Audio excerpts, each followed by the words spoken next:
Hello, good morning, good afternoon, good evening sa inyong lahat. Mapagpalang umaga sa inyong lahat dyan guys. Another day, another video na naman tayo ngayon. Welcome back sa aking YouTube channel. So for today's video guys, ay aking ituro sa inyo kung paano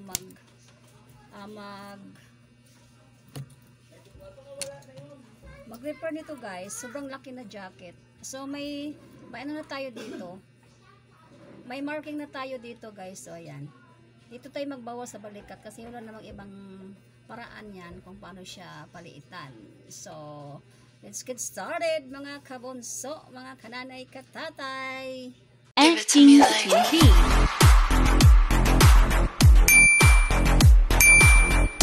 Ito na guys, ito. Andito na yung marking ko. Ito na yung marking. Ayan. So, ang cutting natin dito guys, dito tayo mag-adjust tayo ng half inch dito sa ating sewing allowance. Dito tayo mag-cut. Ayan. Yan ang i-cut natin. So, i-cut na natin mga kanalay natin dyan. Dito tayo mag-umpisa guys. Dito. Ayan. Dito tayo sa pangalawang marking mag-cut. Ayan.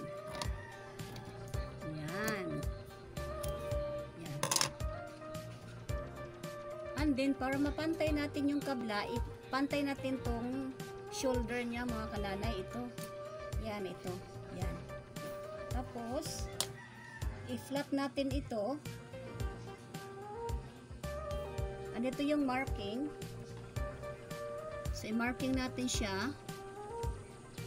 So, dito tayo magpantay muna guys. Ayan. Ito yung marking natin. Papunta dito sa kilikili. So, gagawin natin, i-cut na naman natin siya. Cut natin ito. So, dito na tayo sa ating marking dahil nandito tayo sa kabilang side. Ayan. Ayan, okay na siya. Dahil ito ay sobrang haba. Andito may marking tayo. Putulan natin itong ating manggas kaya sobrang haba ito. So, dito tayo cut dito sa ibabaw. Ito yung sewing allowance natin. Ito yung ating i-cut. So, ang mangyayari nito mga kananay, dito tayo mag-umpisa sa baba.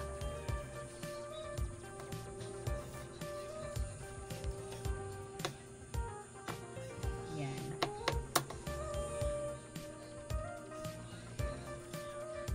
Yan. Diyan tayo mga kananay. Itumbok lang natin itong pangalawang marking natin. Dito sa ating right side.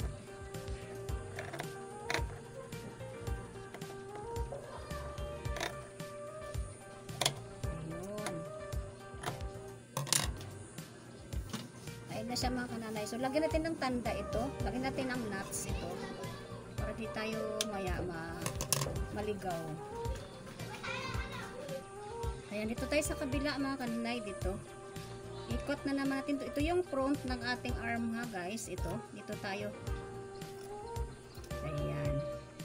Dahil ang back natin ay lumulutang ano guys, yung ating front medyo pasok sa ating ano guys sa ating arm. So ito dito tayo. Nakalabas yung ating back armhole. Ayan. Ito na siya guys. Oh, ayan. Mas malaki, mas mahaba yung back kaysa front. So, maglagay tayo ng nuts dito. So, ngayon guys, ikabit na natin ito, itahin na natin ito, pero i-adjust muna natin itong body dahil nagputol tayo ng manggas. Syempre, lalaki yung ating body, yung ating armhole ng body. So, ano siya guys, oh, lumampas siya ng 1 inch, 2 inches kabilaan pala guys. Ayan. So, dahil itong ating jacket ay walang seam sa gilid, andito yung tahi niya sa ano, dito. So, dito tayo magbawas ng tahi. Kabilaan siya mga kananay. Ayan. So, ito na, tatahiin na natin siya. So, dito, dahil 2 inches yung ating babawasin, dito tayo magbawas.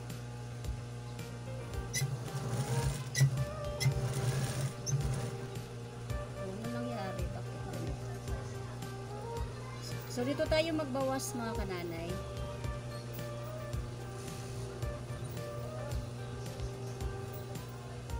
Ayan.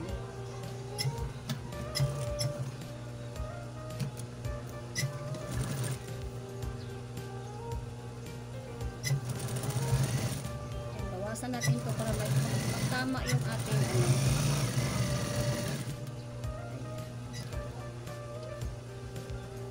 Ganon din dito sa ating ano guys, dito sa ating back. Sa ating back, ayan. Bawas tayo dito ng 3/4 mahigit guys. Ayan.